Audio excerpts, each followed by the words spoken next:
The Really podcast is intended for entertainment purposes only.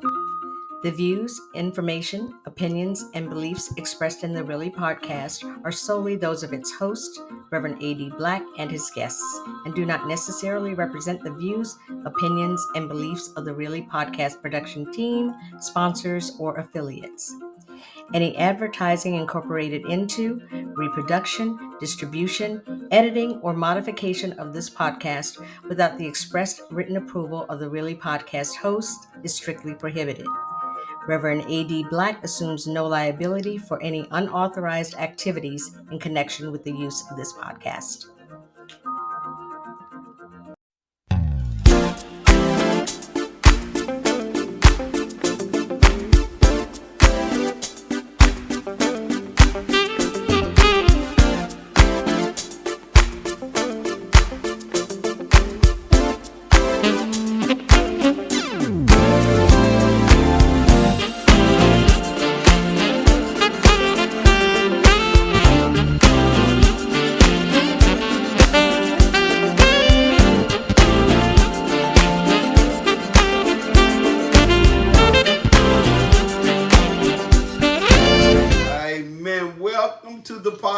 Really, where we discuss topics, events that need clarity. In other words, make it make sense. You didn't really think we were going to take your word for it.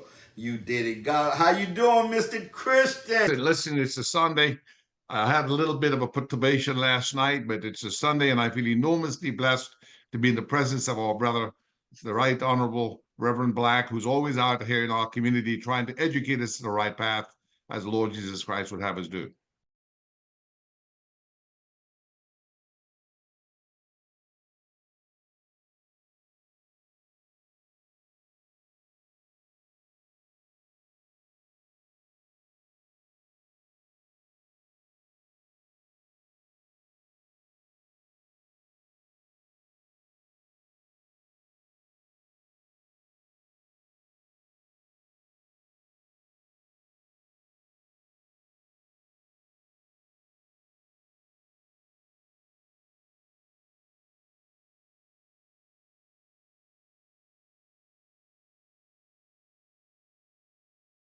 Well, Brother Black, I feel enormously blessed. My wife's fine. Our mom, who's 95 years old, who went through World War II and was a Red Cross volunteer and an instructor of the blind and a teacher, she's hanging on there. She's got a bit of Alzheimer's. My kids, my son and my daughter, God bless them. I'm trying to encourage one or two, or both of them to enter the law business because we need good lawyers. We need good lawyers in our community because our people keep getting scammed. We kept seeing so many of our kids imprisoned, sometimes unjustifiably. We need to have lawyers not only to do criminal defense work, but also to do the civil litigation work, to make sure folks, when they're injured, that they can get compensation, to make sure we have businesses in our community, the shops, the boutiques, the factories. All of those things require legal services. Everything we see in our modern society is a product of the legal environment of business. And so a lot of times in our community, we think you only need a lawyer when you're in trouble. But you also need a lawyer when you're trying to do an LLC, limited liability company, or a corporate entity. You also need a lawyer when you're trying to do a purchase of a business. You need a lawyer to do a buy-sell agreement, to make sure that you have all the tax information on the business you're acquiring, to make sure they're not in legal trouble themselves, to make sure you're not acquiring someone else's debt. All of that requires legal expertise. And so oftentimes in our community, we think we only need a lawyer when we're sick, meaning when we're in trouble. Not at all. You need a lawyer at all times. So you can, like with you can call me at any time, morning, noon, or night. I'm always here to be the obedient servant of Brother Black. Are. Yes, sir. Now, I want to touch on two things you said. Now, you have a very your route to becoming a lawyer, and I want young people to understand this. You actually started at UDC, right? Yes, sir. Yes, sir. I started at UDC January of 1983, and I was given my degree at the old convention center by the late great Marion Barry, who many people don't know was on his way to a PhD in chemistry. Yes, sir. And was a leading Eagle Scout in his state. I think he was born in Mississippi. Tippy, yes, And sir. so I did procurement and public contracting at UDC from 1983 to 86. I was a president of the procurement club. I was president of the Caribbean Students Association because I was born on an English island in the Caribbean called Dominica, not to be confused with the Dominican Republic, which is Spanish. And I was the chairman of the DC Student Coalition Against Racism and Apartheid, working alongside the different students from Howard and American University, because at that time, we still had apartheid in South Africa, and the Klan had planned to have a rally in DC. And because I came up in the time of a guy called James Brown, who said, "Say it loud, I'm black and I'm proud." Yes, sir. I came to the DC with that in my mind because on the island, because it was an English island, we read Ebony and we read Jet. So I've been reading Ebony and Jet since I was 6 years old. Okay. So I came with a clear mind.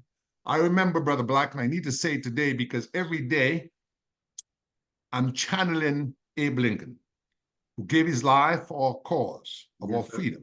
Every day I'm channeling Brother Malcolm, who also gave his life for our cause. And of course, every day I'm channeling the late, great Dr. Martin Luther King, whose death I remembered. I was in kindergarten school on the island. My aunt was a principal.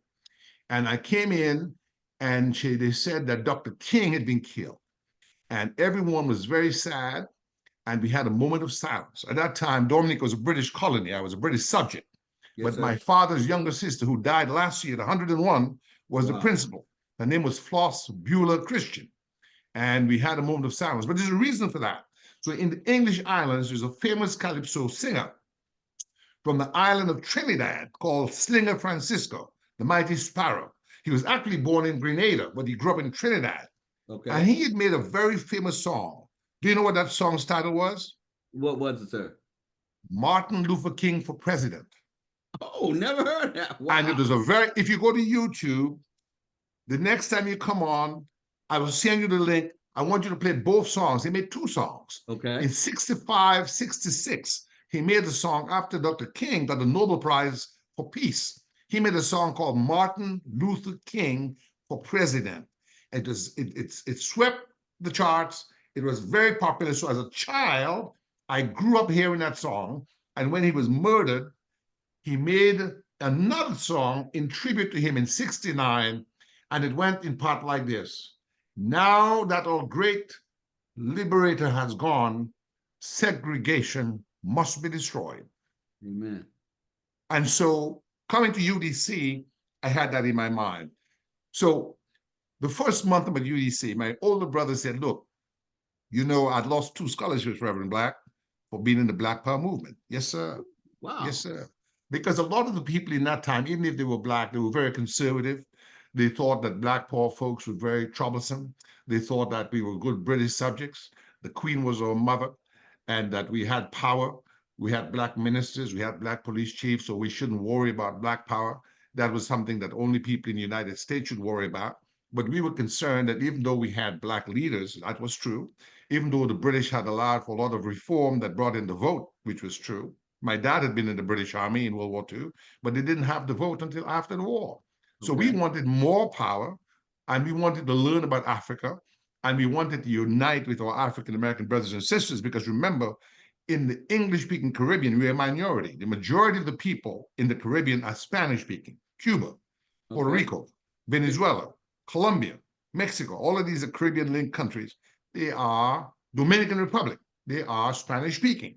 So in the English-speaking Caribbean, the people in those islands focused on African Americans because those were our bigger brothers, you see. That is where Dr. King came from. That is where Malcolm X was from. That is where Ebony came from. That's where Jet Magazine came from. So African Americans were, in our mind, leading our move as a people towards a better place. So we looked towards African Americans. I can tell you a few things our people need to know because that is what governs my law practice. So when I was a child, that's when the first movies came with Black people in them, as other than servants.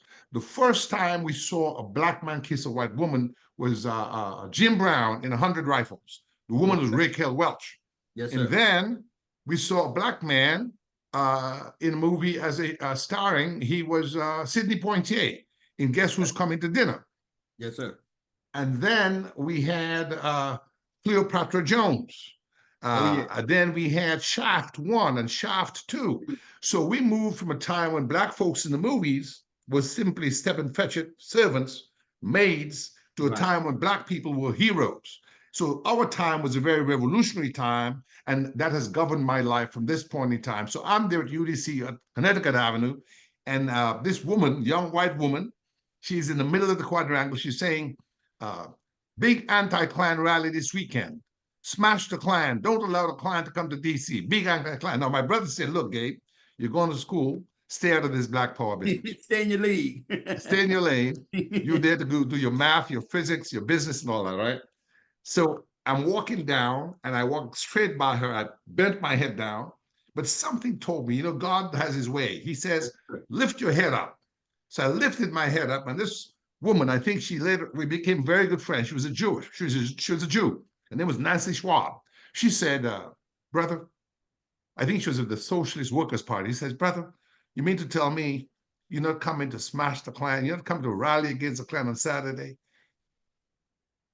Brother Black, I felt very, very That was embarrassed. it. Shame, shame, shame. I said, okay, give me the pamphlet, give me the flyer. I'll be there. I was.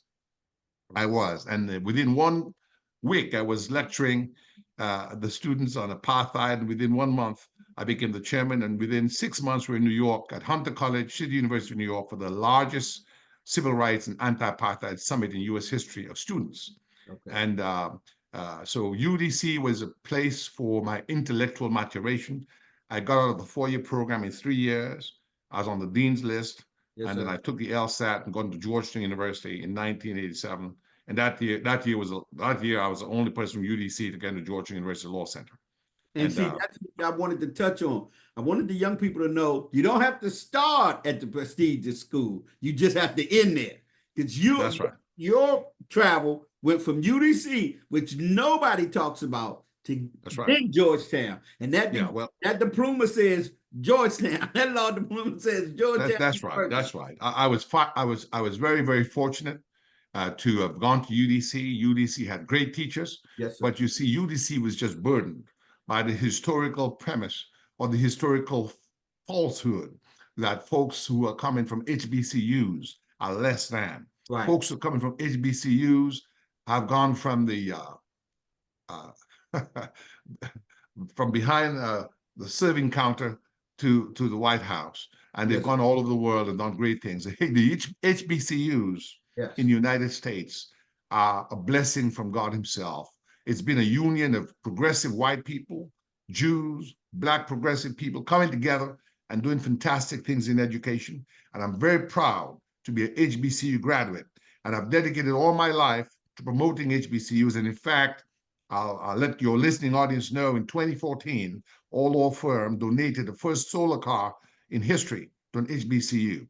And that's the University of Maryland Eastern Shore. And I serve on the University of Maryland Eastern Shore as a board of advisors member. And I'm going to just bring this up because I think this is something that's very important for folks to know. And that is, it's not where you start, but it's where you end up. And that you must never forget. Amen. You must never forget where you came from. And you must always try to help your community to prosper. And I'm going to do this, Reverend Black, because I want you to see this. It's very important that your audience sees this right here. Let's see. This is the car right. This is a solar car right there. It's powered by the sun, and that is for the engineering department. Okay. Okay. And that is in 2014. And if you see what it says right here, I see it. Stakeholder Gabriel Christian, a Washington area attorney who offered the vehicle as a gift to support alternative energy instruction. Yes, sir. Yes, sir. Fantastic. So what I say to all the HBCU graduates out there, you go on to Harvard, you go on to Yale or Georgetown, don't forget where you come from. Amen. Take some time to go back and help out. So I've not done as much with UDC, but I've done a lot with the HBCU called UMES on the Eastern Shore. And we're working towards working with UDC on aviation very soon because we are in the aviation maintenance business.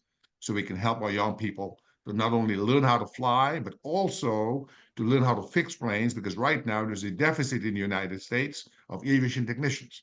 There's 300,000 jobs in aviation technician maintenance work that's needed. That they don't have enough trained technicians for, and that's a huge opportunity. Those jobs sell at $55,000 a year, and within No. 3 years you can be at $100,000. So Yes, we right. want to encourage our young people to stay in school, do your math, your physics, your chemistry, your biology, STEM engineering or STEM sciences, science, technology, engineering, mathematics. Very important to our law firm because we feel as lawyers, we don't want to just be reactive lawyers, meaning waiting for people to come to us when they have a problem. We want to go to the schools, the HBCUs, the other institutions, and encourage our community to stay in school, study hard, read your books, be disciplined, and become members of the Tuskegee Airmen Association. As you know, I Yes, became sir. the first I do. foreign-born president of the association in 2018, and I had the high honor and privilege Yeah, I of was having my there. brother, I was Brother there. Black, to be there. Tell us about that, Brother Black. I really appreciate, yes, man, the way they honored you. I got to sit at the table with you, which I honored the president of, Yes, and sir. met some fantastic men. Matter of fact, as you talk about that, we're creating a page on my website called Crossover for Tuskegee Airmen. So Yes, sir. I'll get with you on that. And it's funny you mentioned HBCU. Today at Galilee Baptist Church, we had the choir from Bowie State. You talking about Outstanding. some singing young people? Woo wee! They Yes, sir. really blessed us in song today at Galilee Baptist Church. I also want you to mention now. Brother Black, that's where we met when we came with then Delegate Aisha Braveboy to Yes, do I wanted to a mention legal that. ministry. Yes, You sir. had some very powerful people in PG come out of your law firm. Talk about that. Who you've had there? Because I We feel enormously blessed, and the blessing is no good if you keep it for yourself. You see, how about that? the purpose, I think, of human existence, where it is to be noble, is to first of all be kind and to share that which you have with others. Right? When Jesus Christ got the loaves of bread and the fish, okay, did he keep it for himself and Mary Magdalene and his disciples? No. He did what he could to multiply those loaves of bread and that fish to feed the multitude. And so we're in feeding the multitude business. And in the middle of COVID-19, we went to the town of Fairmont Heights and we fed the elderly and the shut in. And we didn't know at that time, Brother Black, whether we were coming, whether we were going. This was the height. Yes, We sir. didn't know whether we were going to get killed by that act of charity, but we did it. And I'll send you the video of that. We had it filmed. Now, we've used, because I came as a law clerk through a guy called Thomas A. Farrington, who was chairman. He was white. He was the first white lawyer to join the NAACP in the history of Prince George's County. He was a mentor of Tommy Broadwater, who passed away and whose funeral I spoke at. And his junior partner, John Smallwood, at a white firm, I was the only black law clerk there at the time, hired me as a clerk in '88, and I became an associate and I became partner. And then he passed away 27 years ago this year. But during the time I've been associate, well, not an associate, I didn't have any hiring power. Once I became able to hire people, I immediately began hiring young lawyers, primarily at that time from Howard University. Janine Hunt is now a judge in Atlanta, Georgia. Okay. Clifford Bush is now a colonel in the U.S. Army, and he's a municipal judge in Beaufort, South Carolina. Former district court judge Tiffany Hannah Anderson is now a circuit court judge. Tiffany Hannah Anderson up at Upper Marlboro. We had, of course, Delegate Aisha Braveboy, who is now the county state's attorney. Yes, sir. And we've had other people come through, like Stephanie out of Anne Arundel County. So we've done all we can. And Gregory Yancey, the chief of staff to Governor Westmore for community outreach. Okay. He reminded me his first job out of Georgetown was at our law firm. I'd forgotten that. I knew he'd worked with me, but I didn't know it was his first job. Right. So, you have to spread your bread on the waters. You have to be willing to sometimes, not go on that cruise or buy a big car, big house, so you can stretch those dollars to allow the doors to remain open to our community. Because you see, if we don't own business, it's hard to do internships. Yes, if we sir. don't own law firms, how are you going to give people the opportunity? If you're just an employee somewhere, and not Right. the employer, it's hard to open doors. And so I feel that I was blessed to have had Dr. Albert Carter, who was from DC, who was my mentor at UDC. I had also Admiral William Ryan, who was with the Defense Logistics Agency. He was my mentor at UDC. He worked at the Pentagon full-time and taught at UDC part-time. Those folks opened doors to me. And so my job now is to open doors to others and keep the doors open. And so I tell people, when you hire us as a firm, the money goes right back in the community. It recycles 3, 4, 5 times because we try to support community-owned business so that we can have a strong community here in Prince George's County. Prince George's County is my home, and I'm proud to say both my kids were born here in Prince George's County, and we love Prince George's County, and we want to prosper Prince George's County and DC, because I'm a DC man as well. I came of age in DC working. Reverend Black, do you know I worked on Trump's boat? Really? Sir, in 1984, 85, I had 80 boats on Potomac River there in Southwest by the fish market. I know the I way. was a dock steward. A dock steward is really a janitor. You clean out the boat, you tie up the boat, you keep a log book, and you do that in 100-degree weather or minus 20-degree weather. I'd be out there in the Potomac when the river's frozen over, pulling a huge cart full of trash. And at UDC, holding down 7 classes with a 3.9, sometimes a 4.0. But I needed the money. I was getting $4.10. And I worked on the old presidential yacht, Sequoia. I worked on Trump's boat when he would come down to visit DC on his yacht. He was even then very arrogant, Right. but I'm just a small island boy, I used to be sometimes a little scared in the spring when the weather was nice and all the ladies were coming on the promenade in nice spring frocks and nice clothes coming from church. And I had to be pulling this huge cart of trash. I didn't want anybody to see me. I used to be afraid, boy, someone from my class would see me out there hauling trash. But Reverend Black, that built character in me, Yes, it you does. see, because I had to be humble. I had to do what I had to do. I wasn't selling dope. I wasn't carrying on breaking houses. I was working hard by the sweat of my brow to put myself through school, and then I got scholarships. So I give thanks to the Almighty Father for keeping me humble and keeping me focused on the importance of service. No matter how far you go in life, it's always important to remember where you came from and turn back and give service. Now, sir, talk about some of the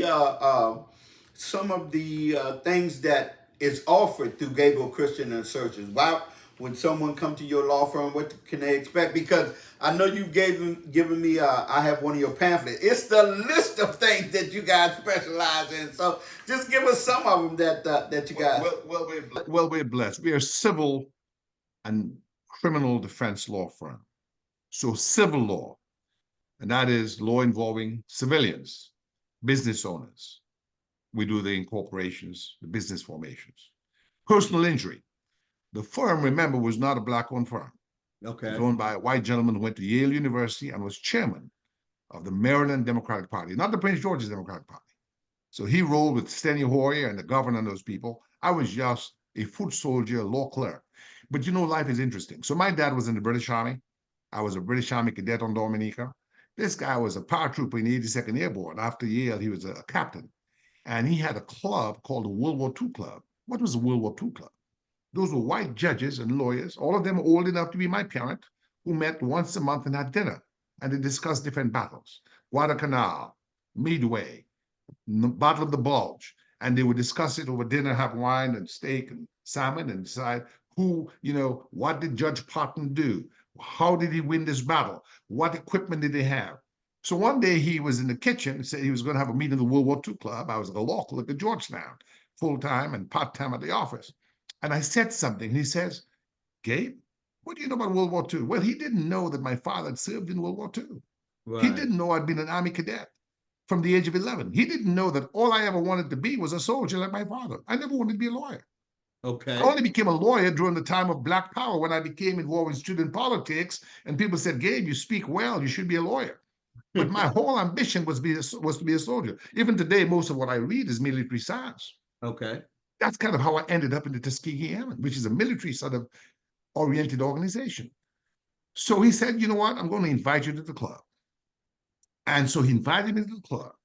And I gave one presentation, and there's an old Italian-American guy called Sam Serio from Baltimore. He's a former cop, a former homicide detective who had gone to law school, and he was a member of the club. He says, Tom, stop trying to BS me with this law clerk. That's a history professor you brought in here. And they made me a member of the club. Remember, I'm not a lawyer yet. Right. I've not graduated law school yet. I've not taken the bar. And these are people like Jim Salmon, who just died, who was on the Court of Special Appeals. Tom Farrington, who was the lawyer for Dimensions. Dimensions owned all the hospitals in the county. He was the lawyer for USAA, for Allstate, for Lloyd's of London. So it was a corporate firm specializing in insurance work. But by inviting me to the club and my utility in way of mastery of history opened doors for me. So when I became a lawyer, I got licensed. I walked into the courtroom one day, Judge Salmon presiding, who just passed away this year, and he says, "Ladies and gentlemen, all rise. Hear ye, hear he. Here comes Gabe Christian, who knows more about World War II than Ike Eisenhower." And everybody started laughing. And, so that relationship between knowledge of history, of course, I was a good law clerk. I was very competent. I was very respectful. And then, of course, when I graduated in 91, Mr. Farrington's office said, "Look, guess what? I was bringing in business when I was not supposed to." A law clerk is a support staff. You're not required to bring in business. But I was handing out my cards to different people, and I started bringing in business as a clerk. So they offered me a position as an associate, and I became Mr. Farrington's associate. And then in 92, the firm went through a transition, it split. And Mr. Farrington, who'd opened doors to me, who had mentored me, he asked me where I was living. I said, "No, sir. I'll be with you till the end." Yes, sir. How true that was. And I stayed with him, became his partner in 93. We bought the office in Bowie, which you've been to many times. And he died suddenly of a massive heart attack in 97, essentially living the rest of the firm to me. I bought that from his estate. So I tell young people, when you go to a job, do your best, be disciplined, be productive. That may just be the job for the rest of your life, as it became in my case. Now, you don't know this. Let me tell you how I came to know about you. I was down there. I was at the court building in Upper Marlboro with my wife for something. I can't think of what it was, and it was something minor, but she needed an attorney. And we were walking down the hall, and a security guard heard our conversation and said, "You need Gabriel Christian," and he gave us your card. The security guard, and that's how I came to know you. I'm like, and he said, "You need Gabriel Christian." I mean, just security guard just sitting there. But I want to, when you were on my radio show, I want you to talk about that expungement stuff, because that really triggered a lot of calls there.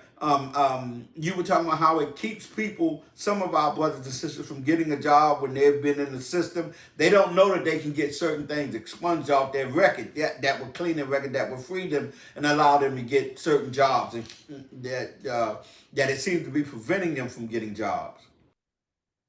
Yeah, so that's very important. So a lot of people, even when you get a nolli prosequi, that is, the case is not pursued, or the case is you're acquitted, or you have a step, you must go and have it expunged, because if you have a record on file, what happens is employer does a record search and find that may put you in a place that's not desirable.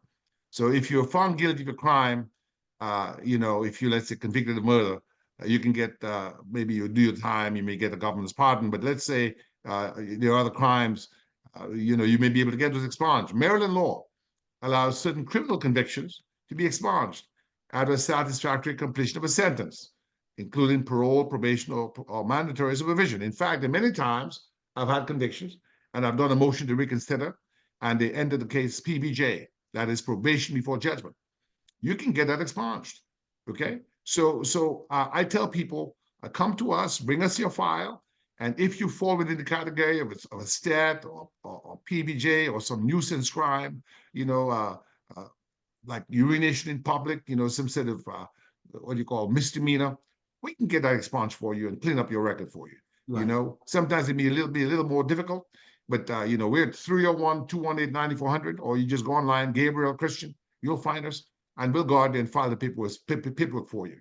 Even with marijuana now, if you have a cannabis conviction, after 3 years, you may be able to get that expunged as well, even if you've been convicted. Good to know. Yes, sir. Good to know. That's 301-218-9400. Gabriel and Christian. What about the wills? Why do our people, I know we don't, in the Black community, we don't like to talk about death as if we're going to skip it. We're not, but that's one appointment you're going to make. You don't have to worry. And you're going to be on Bob time Marley, for that one. Bob Marley, the famous reggae singer, liked to say everybody wants to go to heaven, but nobody wants to Nobody die. want to die. So you can't skip that phase. You No. got to go through that phase. That And is a so step let me you explain gotta a few have. things. There are three things we advise all people to get. One, get a power of attorney, because you may be alive but unable to take care of your affairs.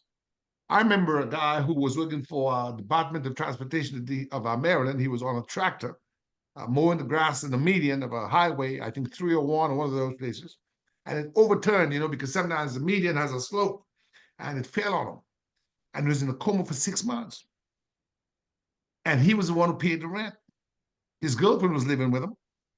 She had no power of attorney. His money was direct deposited into his account. She was not on the account. So they couldn't pay the rent. Wow. And I had to come in and get guardianship and guardianship is much more involved, much more time consuming, much more expensive. So I say to people, don't wait until you're sick. As long as you're over 18 and you have any sort of property or whatever, designate somebody, a mother, a father, a friend, a brother, or sister, as your power of attorney. So if something happens to you, they can act on your behalf. You may be in a coma. You may be in a car crash, and you're unable to do things. They can act on your behalf. Now, the power of attorney, Brother Black, dies when you die. It dies with you. That's when you need to get the second document. It's called a will.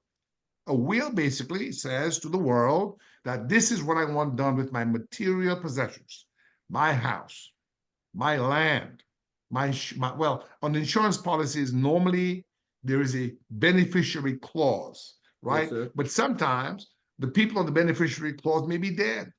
Right. So you can still and should still put into the will who you would like to get that. Of course, in the contest between the will and the beneficiary clause on the insurance contract, the law goes with the insurance contract. So if the insurance contract says Reverend Black gets insurance and the will says Gabe Christian gets insurance, the one that's on the contract is what will prevail. Reverend Black will get that money. But assuming Reverend Black is dead, for whatever reason, he left us early, then they would go to the will. So you need to have a will done because it tells the world what you want done. And the value of a will is that when you pass away, then you don't have to have your estate be decimated and dissipated by lawyers' fees because you have to go to probate. Yes, probate costs money. There's no reason to settle that. They're going to take everything. Sir. Probate costs money. And next thing you know, you have a little estate, but because you're squabbling, because they didn't know what the deal was, you use all that money that could otherwise have been used for the family members who were left behind. That is key. Because you find out late. I mean, I've so many of our stars per se in the entertainment. Aretha Franklin comes to mind. They don't have wills. Aretha Franklin comes to mind. And I want to say to you, it's so easy. We do it for very limited, for very, very, very. We give them the Reverend Black price. We give them the Reverend Black, the Brother Black price. I tell people, just call us 301-218-9400. We'll give you a will. We'll give you the package. There's a package we give you. The package includes power of attorney.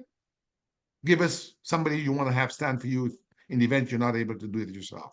The will, which tells the world what you want done with your material goods once you pass on. And the living will. What's the living will? Well, I can tell you there have been so many families have had to counsel where daughter wants mom to hang on, son wants mom to go, not because they're bad people, but because daughter may be more sentimental and more attached to mama. Son may be feeling, well, mama is just lying there with the hose of her other place and the other hose in the nose and suffering. And I don't want to see mama in that state.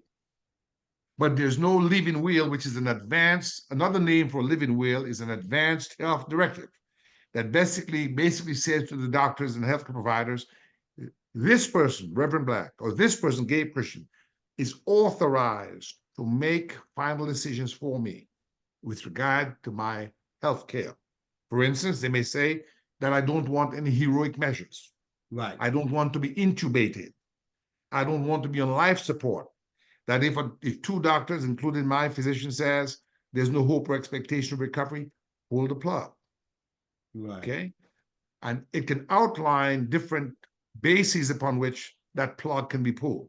We had the case of Miss Shivo in history. You had the case of Karen Ann Quinlan, people who stayed around for years, comatose, because there was no set of decisive advanced health directive that says, look, I don't want to hang around. I'll tell you right now, I told my wife, I don't want to hang around. Right. I'm a person, I'm here to juice every moment of life. When you called me, I wasn't feeling my best, but I said, listen, man, I want to come on the program, Mike, because our mother taught us, Reverend Black, never leave for tomorrow that which you can do today.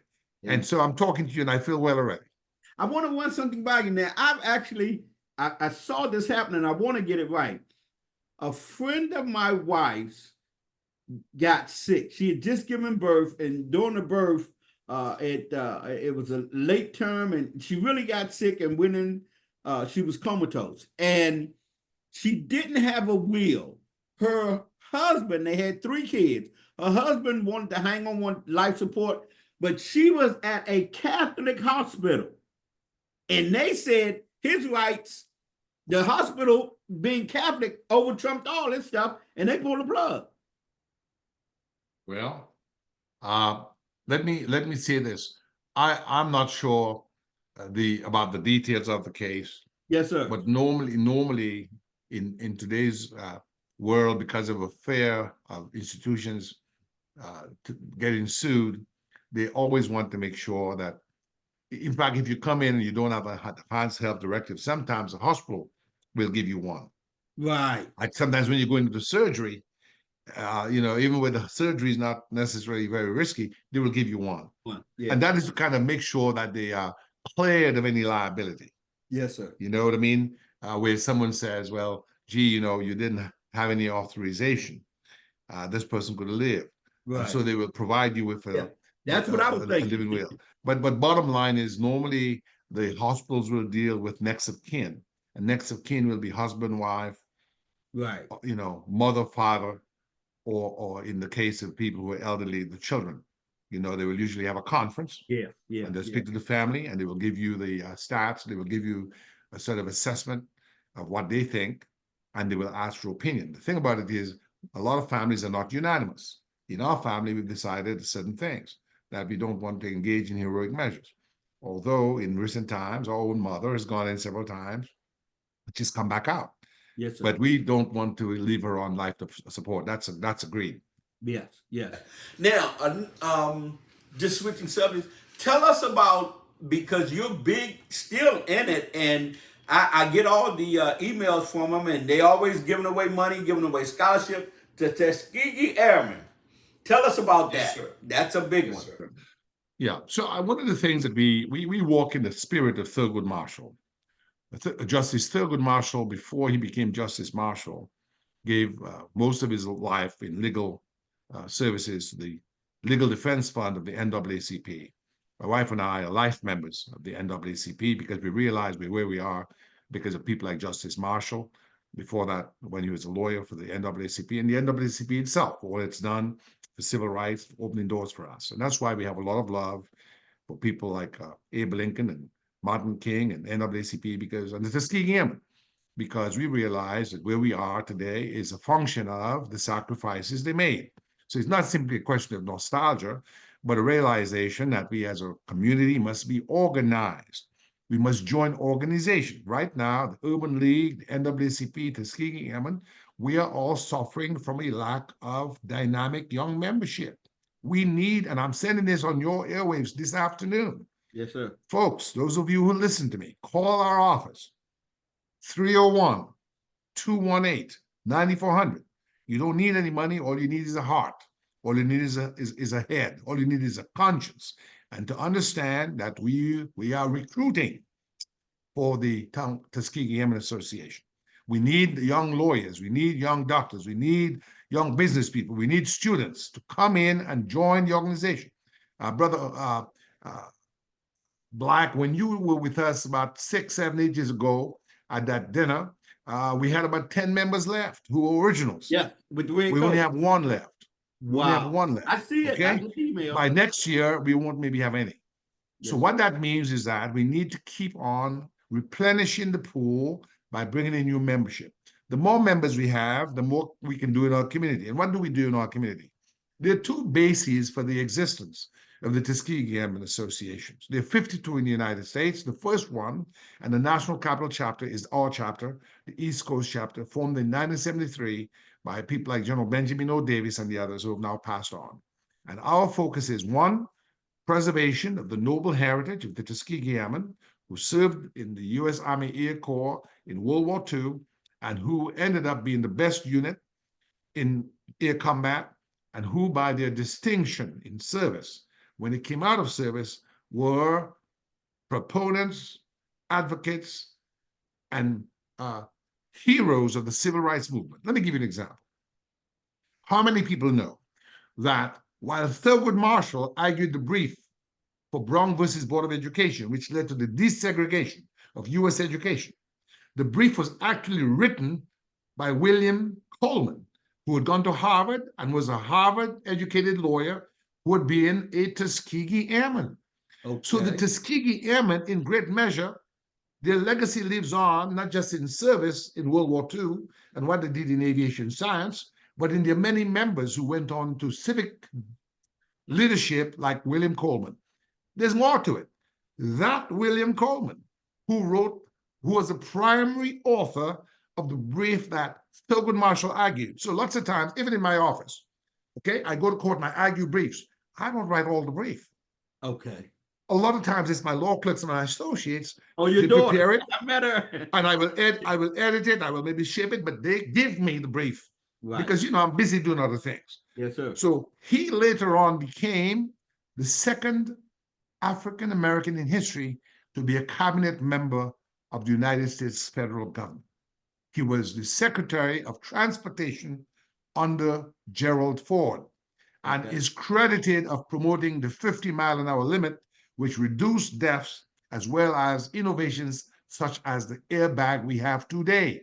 So the airbag that we have today in automobiles has a lot to do not just with Ralph Nader and other consumer safety advocates, but also the vision of the Tuskegee Airmen, who became Secretary of Transportation under Gerald Ford, and who co-wrote the brief for the case Brown versus the Board of Education of Topeka, Kansas. So the Tuskegee Airmen heritage is something we need to preserve.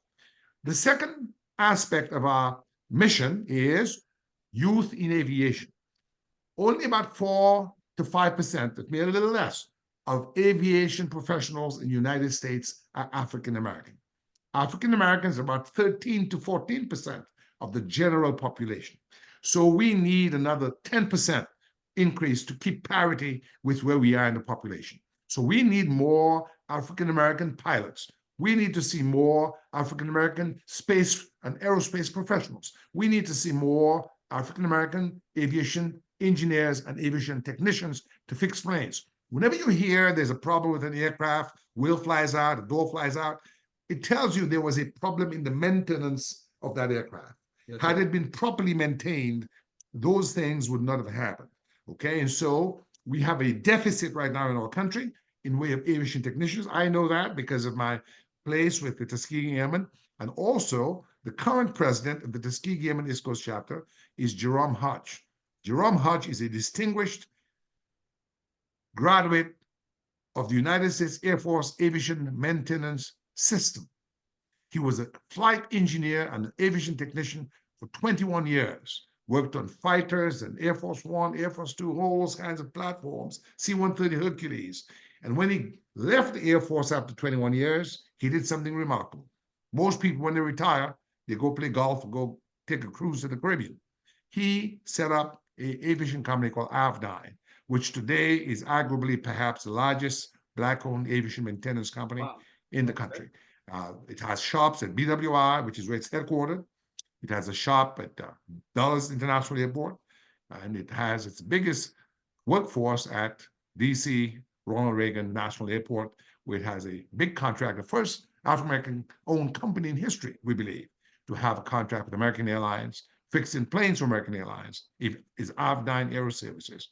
And I'm happy to say that I've served as his lawyer for many years, and now I'm part of the company as well. Yes, and we are looking to encourage the formation of an aviation science academy here in Maryland, preferably in Prince George's County, where we can get our young boys and girls involved in aviation maintenance science education. It's an 18-month program, and they come out with a salary ranging anywhere from $50,000 to $55,000 out the door. And within 3 years, it can be at $100,000. And that's not a degree. That's not a college degree now. That's a diploma. That's 18 months. And so I would not have been part of that company. I would not have known of that company had I not volunteered my time to serve as a volunteer. Remember, guys, volunteer, you don't get paid. You've got to go in there and serve. I tell young people, the best thing you can do in life is to volunteer. Because when you volunteer, you're meeting people who are similarly high-minded. Because they're not there for money. They're there to help the community. And by involvement in voluntary organizations, you improve the quality of life in your community. Because a volunteer is someone who's not going to break a house.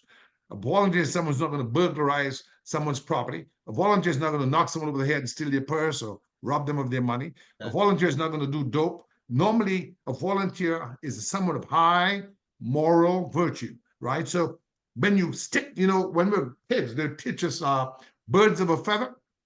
Yes, sir. Stick together.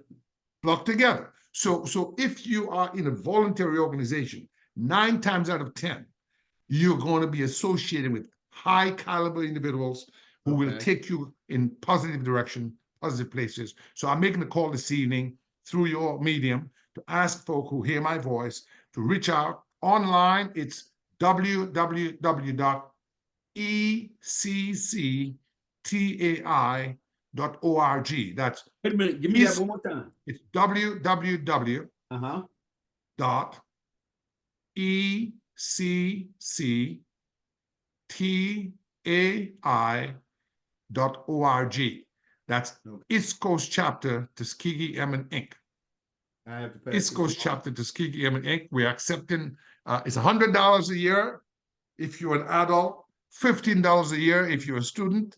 Your jacket costs $110. The tie, we give it to you for free. So the fact is, and of course, we expect you to be involved in voluntary effort and fundraising and encouraging others to come in. And I tell people the importance of the Tuskegee Airmen Association and others like it is it gives our community a place to dissipate its energy in a positive direction. Because, another thing they taught us as kids, the devil finds work for idle hands. Okay? So I believe too many of our young people, Brother Black, are idle. I want to take a moment to say something about some of our famous singers, artists who've been in trouble of late. I ask God to have mercy on them. Yes, sir. I pray for them because that's what we must do as Christian people. Yes, sir. But it's something I also learned as a child growing up. It's a saying that goes like this: common events cast their shadow before them. Let me repeat. Common events cast their shadow before them. What do I mean by that?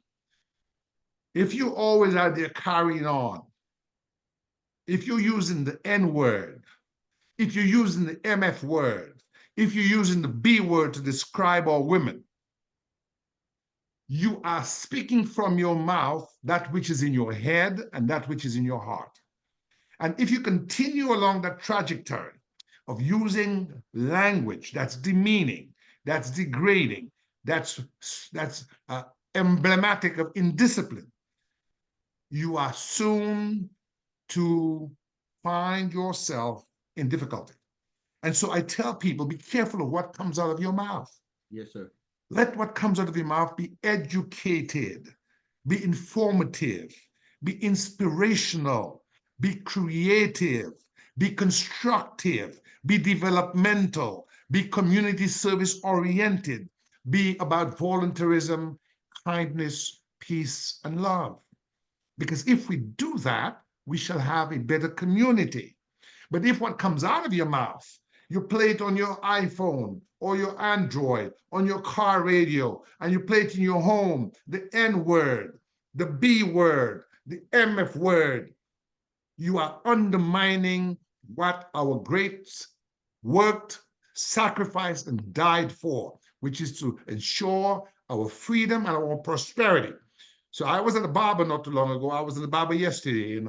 My good friend, 30 years, he was using it to describe. I said, listen, man, I don't want you to. It's not the first time for him. I did it, not for him. Another guy did the same thing. I said, don't use the word. He said, oh, no, Gabe, I didn't mean it against you. I said, I understand. But when we have become comfortable in our African American community, and I'm going to use that now specific to us, because we have the biggest problem of self-hate and self-destructive behavior. And that's just a fact, because I'm fighting it every day. I go to jail, brother. Reverend Watt, I'm not some fancy dancy lawyer in some castle. I go to jail, brother. Yes, sir. And it's like the Richard Pryor joke. If you want to see justice, you go to the jail. That's what you'll see. Just us. Justice. Just us. So I want to stop that rot. I want to do what I can in my life to prevent more of our brothers and sisters as having the faith. Here we have brothers and sisters who have achieved much, $1 million, $1 billion, and you're using your wealth in ways that are destructive of yourself and destructive of your community, and turning young minds that should be energized in a spiritually ascendant fashion to be degraded in a spiritually descendant fashion, going down, down, down to the pits of hell and damnation. We don't need that. We need to make sure that our music, you see, because music, repeat that to me, Brother Black, music is the soundtrack of life itself. Amen. Yes, Lord. Okay? So if the music you're putting into your head in the morning is corrupted, so to your entire day shall be corrupted. It's a subliminal message that shapes your character. So I tell people, be careful about the discourse, because as a lawyer, we just had a murder case, and I had to tell the jurors, I got an acquittal, but I had to tell the jurors, I condemn the text messages of my client. I don't use those words. I don't stand by those words. They're contemptible words. I don't use them in my house. I don't use them in my mouth. But it was not murder, you see. So I had to do that because it's true. I don't, look, man, I don't, Right. I try to, I'm not saying I'm an angel, I mean, we all are human beings, Yes, but sir. I try to make sure that the words that come out of my mouth lift up our community, not trashes the community. Now, Mr. Christian, and I've held you long enough. I want to know if you could say one thing. Now, you've been in the jail. You represent. You're a defense lawyer. What is the one thing that we are getting wrong in our community that we need to get right? What is the one thing you think that we have to turn around? We have to change it. I mean, when you talk to the kids, when you go to that jail, and you speak to them, I mean, all these aren't bad kids. Like you said, some of them are just idle. Some of them are even followers, and got in trouble falling behind somebody. What is the one thing, in order for us to go forward, that we must turn around, we must get right? Discipline, discipline, discipline, discipline, discipline, discipline, and I'll say it until kingdom come. Reverend Black, you can be the most brilliant person, blessed with all the brains in the world. If you don't bid those books, if you don't go to class, if you don't know how to say yes, sir, no, sir, yes, ma'am, no, ma'am, how can I help you? If you don't show up, you're not going to make it. What if I'd been rude to my employer? You think you'd have invited me among his friends? Amen. Okay. So we have to understand that God has blessed us with intelligence, where we have health. Thank God for it. But we must have discipline, because it's discipline that will continue to compel you to read when everybody wants to go to sleep. It's discipline that will tell you, boy, I shouldn't be going to that club tonight. I have to beat that math book. I have to beat that physics book. I have to do that chemistry. I have a chemistry exam tomorrow. It's discipline that say, let's get off that phone, playing those silly games and getting involved in all this garbage on texting and Instagram and TikTok and all that stuff. Because I have to go to school and I have to read my books and I have to do my homework. You have to be disciplined to associate only with people who are rising, not those who are in gangs. One of the big problems I have, I'd say 90% of people I represent, Reverend Black, it's the associates they kept. Remember what I told you about birds of a feather? Yep, flock together. So if you're in the group, someone said to me, if you're the smartest person in the group, you need to get another group. Another group, yeah, amen. I've heard that. So you always want to be reaching out to people who are smarter than you, who are doing better than you, so you can learn a few things. If you hang around with people who are sitting around, smoking dope, drinking hot, rot-gut liquor, not doing anything, not working, you're on the road to hell and damnation. It's just a matter of time.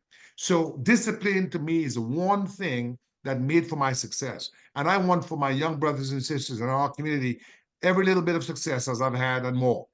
I don't want them to be as successful as me. I want them to be more successful than me. Yes, because I feel that I could have even been more successful. Maybe if I've read a little more and maybe did whatever, although I was an A student. But, I always feel I could be A plus. Yes, sir. Yes, sir. So I want to encourage the discipline. And that's why we did the book on Dr. King. Well, it's not on Dr. King, but I'll show it to you. It's, let's see here. If I can get it for you.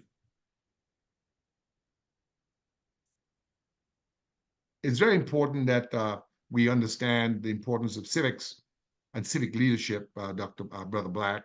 And so what we did was we put together a civics leadership handbook in tribute to Dr. King and the Tuskegee Airmen. And we intend to give it out. We give it out for free at schools and other places.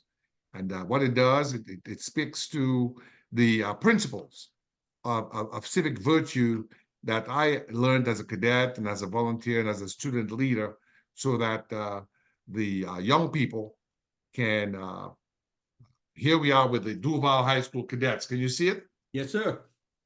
Yes, We sir. have Latinia Layden.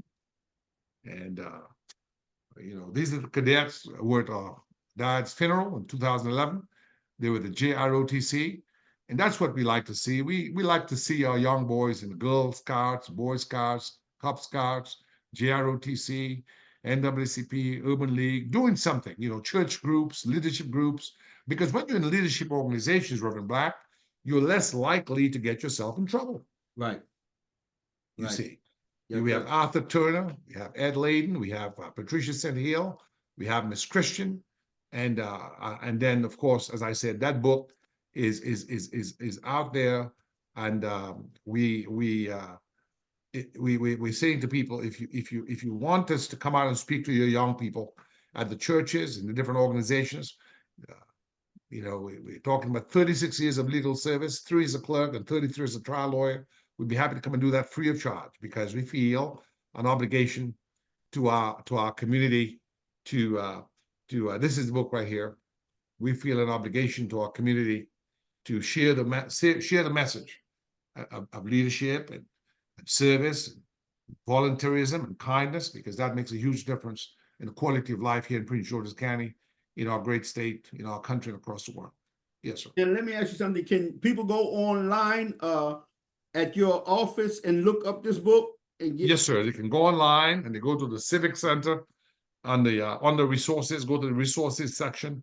Okay. And they can get the book, and in there are all the do's and don'ts I learned over a lifetime of service as a cadet. I was a Cub Scout as well. When I was a Cub Scout, the song we used to sing? We used to sing John Brown's Body, and I didn't know who John Brown was. Yes, sir. But I also asked people who can hear my voice to go to Harper's Ferry. It's in West Virginia. Yes. That's where John Brown made his raid to free the enslaved African Americans. And the song went like this. I'm not much of a singer like you, Reverend Black. No, not at all. Not even gonna have that gift. Says, John Brown's body lies a moldering in the grave. Oh, John Brown's body lies a moldering in the grave. John Brown's body lies a moldering in the grave, but his soul keeps marching on. Glory, glory. Hallelujah. Hallelujah. And so we were singing that on the island as a Cub Scout. I was about 7, 8 years old. I didn't know who John Brown was, which is a nice song. And then I found out that John Brown was an abolitionist who supported Abraham Lincoln and who was fed up with waiting. And he actually approached Frederick Douglass to join him. And Frederick Douglass was scared. He said, no, I think that's too radical. He approached Harriet Tubman, but Harriet Tubman had gone to Canada. And he went on there to Harper's Ferry and got the arsenal, but he just didn't have enough power. And they caught him and they tried him and they hung him. But within 1 year, the Civil War broke out and the Union Army went down south singing the song, John Brown. John Brown. So he sacrificed himself like Jesus Christ on Calvary's cross, but we were able to gain our freedom through that set of action. And I always tell people, we must always remember a lot of sacrifice made for our success today. And you must not, gesture with that sacrifice, and you must do your little bit. If each of us do a little bit, none of us have to do a lot. How about that? You know what? We're going to end on that note. If each of us do a little bit, a lot of us don't have to do a lot. Amen. Yes. Amen. Again, Gabriel Christian and Associates, LLC, 301, what is it, 298? No, 301. 218-9400. 301. Yes, I have to look that up. I'm glad I don't memorize that. That would mean it's 301-218-9400. Gabriel Christian. Yes, sir.